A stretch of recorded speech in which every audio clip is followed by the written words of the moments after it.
د متی 18 باب. هغه وخت مریدان عیسی ته راغلل او تپوس یې ترې وکړو چې د اسمان په باچایۍ کې د ټولو نه لوی څوک دی.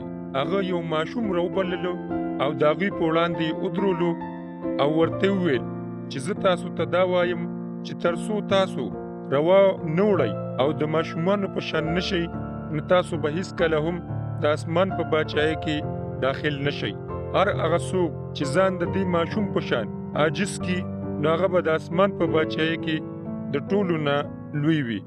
او هر څوک چې داسې یو ماشوم زما په نامه قبول کی، هغه ما قبلوي. خو هر هغه څوک چې په دې وړو ماشومانو کې چې په ما ایمان راوړی دی یو له تندک ورکوي، نو د هغه دپاره دا غوره ده چې په خپله غاړه کې د ژرندې پل واچوي او په سمندر کې ډوب شي. د داسې تندکونو په وجه په دنیا افسوس دی. دا تندکونه به خامخا راځي، خو افسوس په هغه چا چې د چا د لاسه راځي. که چېرې ستا لاس یا خپه تا ته تندک درکوي، نو پرې یې کا او ګزار یې کا. ستا دپاره به دا غوره وي چې ته په ژوند کې شل ګوټ ننوځي، نه دا چې ته په دواړو لاسو خپو روغ یې او دایمي ورته واچولی شي. که چېرې ستا سترګه تا ته تندک درکوي، نو راوي باسه او وی غورځوه. ستا دپاره به دا غوره وي چې په یوې سترګې سره په ژوندون کې ننوځي، په ځای د دې چې په دواړو سترګو روغ یې او دوزخ ته ځای وي. خبردار، په دې وړو کې یو ته هم سپک مه ګورئ. زه تاسو ته دا وایم چې د دوی فرښتې په اسمان کې همیشه زما د آسماني پلار په مخ کې موجودې وي.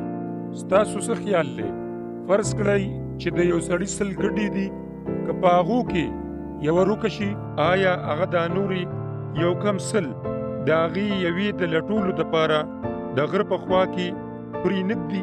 او چې کله هغه دا بیا مومي، نو زه تاسو ته دا وایم چې هغه د هغې په موندلو د دې یو کم 100 د موجودګۍ نه زیات خوشحاله شي.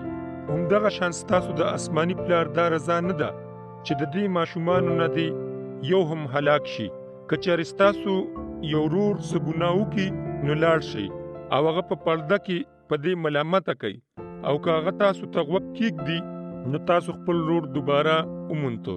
خو که هغه ستاسو خبره وانوري، نو بیا یو یا 2 تنه نور د ځان سره ملګري کوي، د دې دپاره چې ټول رښتیا د 2 یا 3 ګواهانو په وړاندې ثابت کړی شي. که هغه د هغوی هم وانوري، نو دا خبره جومات ته وړاندې کوي، او که چېرې هغه د جومات خبره هم ونه مني، نو بیا د هغه سره داسې سلوک وکئ لکه چې د یو کافر بې لارې یا محصولچي سره کولی شي.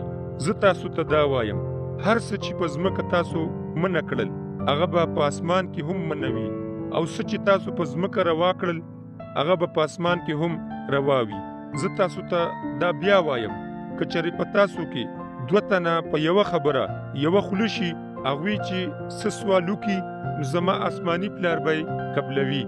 ځکه چې 2 یا 3 تنه چې چېرته هم زما په نوم یو ځای شي، نو زه به د دوی په منځ کې یم. بیا پطرس عیسی له راغی او سوال یې وکړو، مالکه، که زما ورور زما سره څه بد کوي، نو زه به یې څو ځله معاف کوم؟ تر 7 ځلو پورې څه؟ عیسی جواب ورکړ، زه دا نه وایم چې 7 ځله، زه دا وایم چې 7 ځله تر 1 پورې. د اسمان د باچایۍ په هکله دې هم په دغه جوړ اندازه ولګولی شي. وایي چې یو باچا یو ځل د خپلو خادمانو سره حساب راواغستو.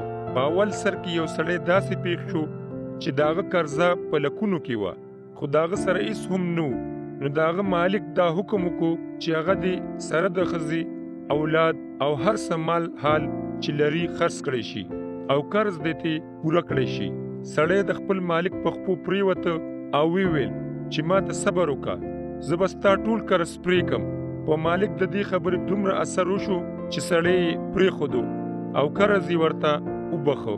خو هر کله چې دا سړی بهر راووتو، نو د خپلو ملګرو خادمانو نه یو خادم په مخه ورغی، په چا چې د 10 دیناره قرض و. هغه یې ونیوه، مرۍ ته یې ورله لاس ور واچو او ورته یې وویل چې څه چې زما در پورې دي هغه راکړه. هغه ملګری خادم د ده په خپو پرېوته او زاري ورته وکړه چې ما ته زړه لوی کړه، زه به دې قرض پرې کړم. خو هغه ونه منله او په بندیخانه کې واچو تر هغه پورې چې قرض پرې نه کړي. نورو خادمانو چې داسې ولیدل نو ډېر خفه شول. هغوی خپل مالک ته لاړل او ټوله کیسه یې ورته تېره کړه. هغه دا سړی راوبلو او ورته یې وویل چې ای بدتمیزه، چې کله تا ماته زاري وکړه نو ما درته ټول قرض وبخه. آیا په تا کې دومره سړیتوب نه و چې په ملګري خادم دې داسې رحم کړی وې لکه ما چې په تا وکړو؟ د هغه مالک ډېر غوسه شو او دی یې خپل داروغه ته تر هغې حواله کړ تر څو چې یې ټول قرض واپس کړی نه وي. دغه شان سلوک په زما آسماني پلار تاسو سره کوي تر هغې چې تاسو ټول خپل وروڼه په رښتیا معاف نه کوئ.